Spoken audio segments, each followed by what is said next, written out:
everyone, welcome back to the kitchen. We're going to be making a cilantro and lime rice that's very similar to the restaurant chains that you might be familiar with. They stuff these in taco balls and they stuff it in burritos and in tacos and all sorts of things in between. This is super easy to make at home and the flavor is out of this world. Let's go see how this all comes together.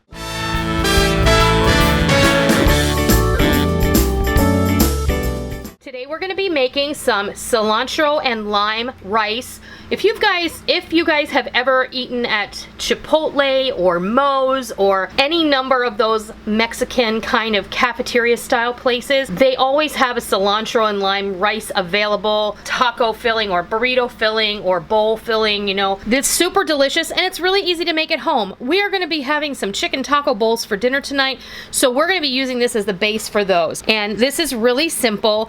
What you're going to do is you're going to cook up your rice like you would for a pilaf, only we're not going to be adding any pasta, just the rice. We're going to toast it up a little bit.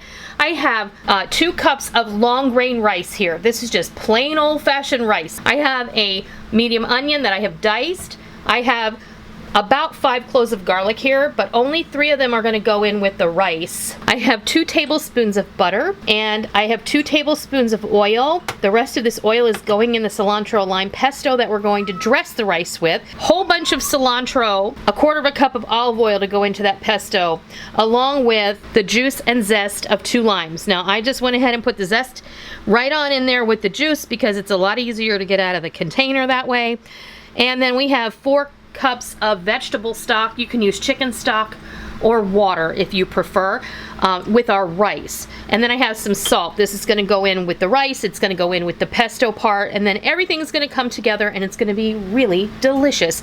So I'm going to go get the induction burner and the pan, and we're going to start by sauteing off the onions and getting the rice going. Alright, I went ahead and I got the butter and the oil in the pan, nice and melty, and I tossed in the onion and the garlic, and it took about 3 minutes to get to this stage right here. I have this over medium heat, and now just like you would if you were going to be making rice pilaf, we're going to go ahead and get the rice in here and toast it off really well, just so it has every grain is coated in that oil and butter, and it starts to take on a little bit of a brown doneness.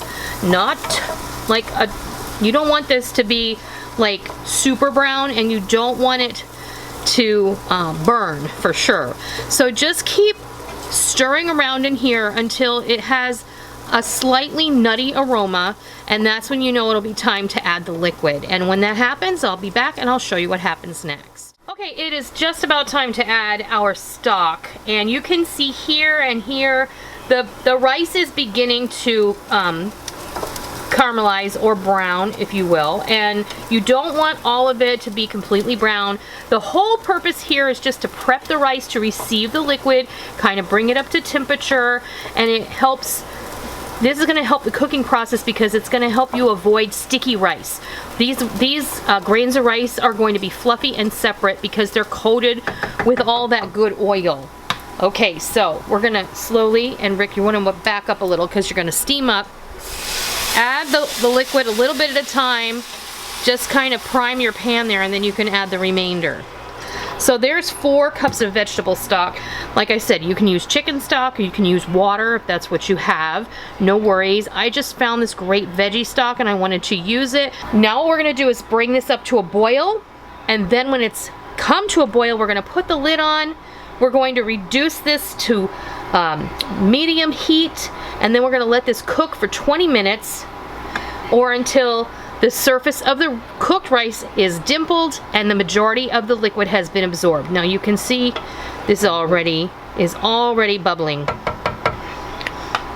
I'm telling you what, this induction burner is the bomb. Okay, I'm going to put a lid on it. I'm going to reduce my temperature medium, and then we'll let it do its deal. And we'll be back when it's ready, and we'll go make the pesto. Our rice has cooked for 20 minutes, and it is now going to steam for about 15 minutes.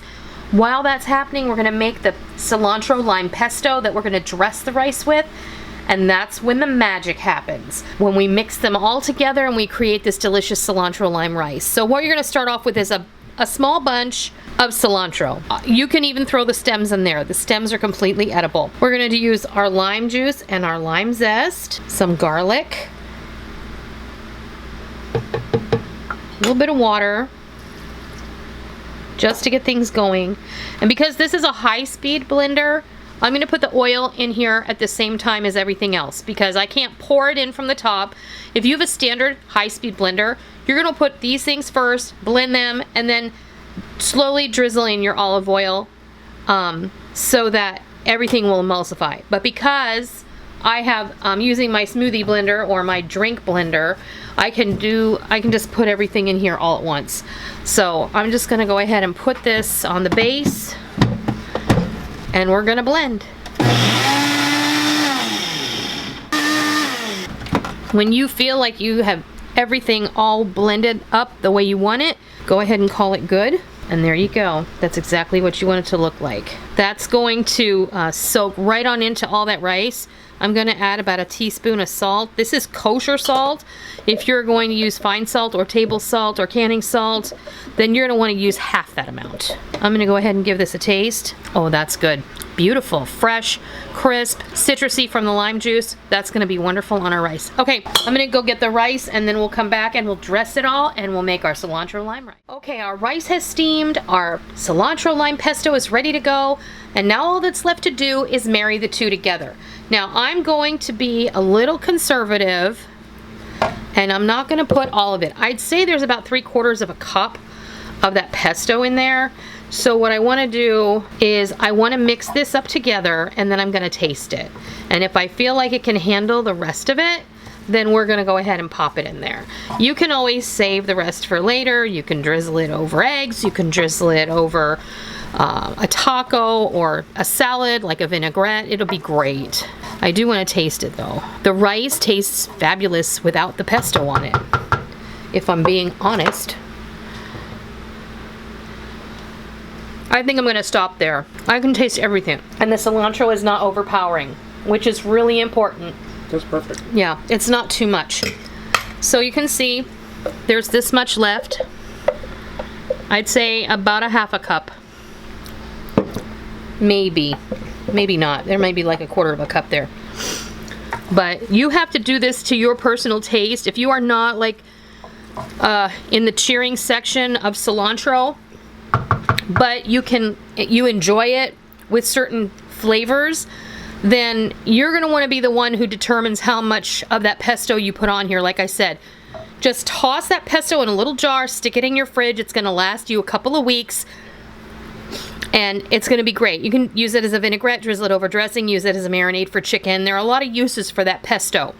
So that right there, not overpowering, is just right. And Rick would tell you if there was too much, because he is not sitting in the cheering section of cilantro. Nope. That's for sure.